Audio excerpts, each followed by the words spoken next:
جبریل کو بھی پتا تھا کہ پلکوں سے درے یار پہ دستک دینا اونچی آواز ہوئی تو میں قسم فرمایا گیا لے گیا براق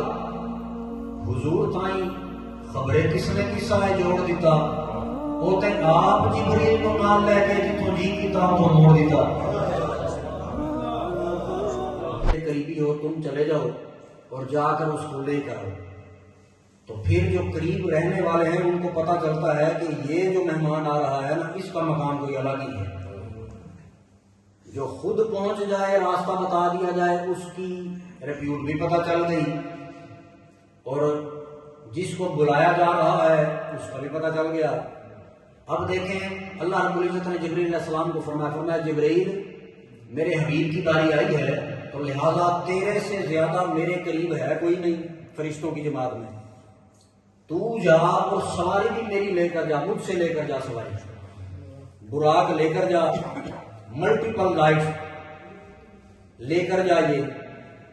اور یہاں پھر جاتے ہوئے ادب کا خیال رکھنا جبریل کو بھی پتا تھا کہ پلکوں سے درے یار پہ دستک دینا اونچی آواز ہوئی تو میں قسم فرمایا گیا.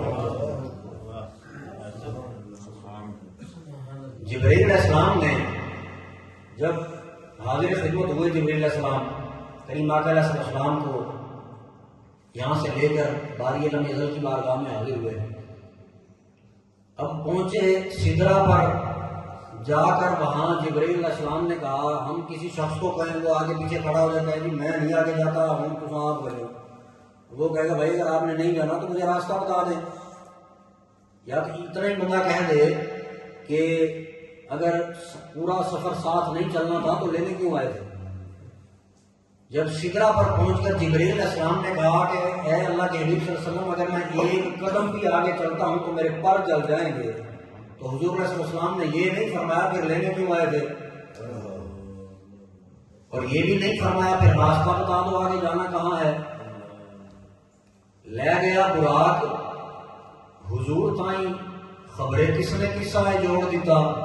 وہ تے آپ جبریل کو نال لے کے جتوں جی کیتا تو موڑ دیتا.